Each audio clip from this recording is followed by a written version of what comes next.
ಜಗದೀಶ್ ಶೆಟ್ಟರ್ ಅವರಂತ ಒಬ್ಬ ಸಮರ್ಥ ನಾಯಕರು, ಮಾಜಿ ಮುಖ್ಯಮಂತ್ರಿ,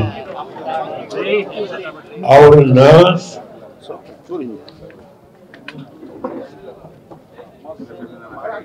ಇವತ್ತು ಏನು ಕಾಂಗ್ರೆಸ್ನವರು ಅವರ ಪಕ್ಷಕ್ಕೆ ಸೇರಿಸಿಕೊಳ್ಳುವ ಸಂದರ್ಭದಲ್ಲಿ ಎಷ್ಟೊಂದು ಉತ್ಸಾಹದಲ್ಲಿ ಸೇರಿಸಿಕೊಂಡ ಮೇಲೆ ಒಬ್ಬ ಮಾಜಿ ಮುಖ್ಯಮಂತ್ರಿನ ಮಂತ್ರಿ ಮಾಡುವಷ್ಟು ಕನಿಷ್ಠ ಪ್ರಮಾಣದ ಸೌಜನ್ಯತೆ ಬೇಡವೇ? ಹೇಳಿ.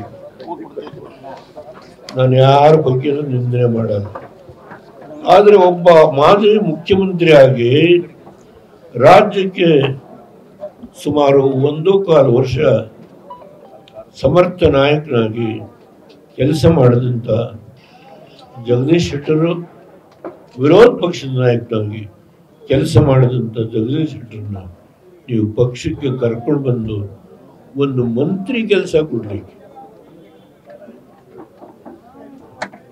ಕಾಂಗ್ರೆಸ್ಸು ಹೇಗೆ ಮೋಸ ಮಾಡುತ್ತೆ ಅನ್ನೋದಕ್ಕೆ ಈ ಉದಾಹರಣೆನೇ ಸಾಕು. ಕುಮಾರಸ್ವಾಮಿಗೆ ಗುಲಾಂ ನಬಿ ಆಜಾದ್, ಗೆರೆಡ್, ನಿಮ್ಮ ಮಗನೇ ಮುಖ್ಯಮಂತ್ರಿ ಆಗಬೇಕು ಅಂತ ರಾಹುಲ್ ಗಾಂಧಿ, ಸೋನಿಯಾ ಗಾಂಧಿ ನಾನು ಕೂಡುದು ಅಂತ ಹೇಳಿದೆ. ಖರ್ಗೆ ಅವ್ರನ್ನ ಮಾಡಿ, ಮುನಿಯಪ್ಪನ ಮಾಡಿ, ಪರಮೇಶ್ವರನ ಮಾಡಿ, ನನ್ನ ಮಗ ಕೂಡುದು. ಅವತ್ತು ಪ್ರಾಣ ತೆಗೆದು ನೀವು ಮಾಡಿ ಕುಮಾರಸ್ವಾಮಿನ 13 ತಿಂಗಳಿಗೆ 18 ಜನ ಕಳಿಸಿ ಕುಮಾರಸ್ವಾಮಿನ ತೆಗೆದು. ವಾಜಪೇಯಿ ನನ್ನ ಮುಖ್ಯಮಂತ್ರಿ, ಪ್ರಧಾನಮಂತ್ರಿ, ನೀನು ಉಳಿಸ್ತೀನಿ ಅಂತ ಹೇಳಿದ್ರು. ಓಪನ್ ಹೌಸ್ ನಾನು ಸಾಧ್ಯ ಇಲ್ಲ ಅಂತ. ಇದು ಕಾಂಗ್ರೆಸ್ಸಿನ ದೌರ್ಬಲ್ಯ. ಆದ್ದರಿಂದಲೇ ಈ ದೇಶದಲ್ಲಿ ಕಾಂಗ್ರೆಸ್ಸು ನೆಲ ಕಚ್ಚುತ್ತಿದ್ದಾರೆ. ಹಂತ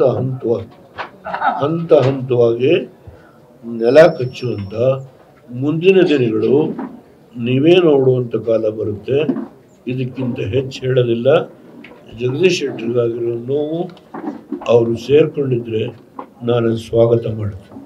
ಬಿಜೆಪಿಗೆ ಒಂದು ಶಕ್ತಿ ಅನ್ಸುತ್ತೆ ಸರ್, ಮತ್ತೆ ಅವರು ಮರು ಸೇರ್ಪಡೆ ಆಗಿರೋದು. ಅವರು ಅದೆಲ್ಲ ತೀರ್ಮಾನ ಮಾಡಿನೇ ವಾಪಸ್ ಕರ್ಕೊಂಡು ನನ್ನ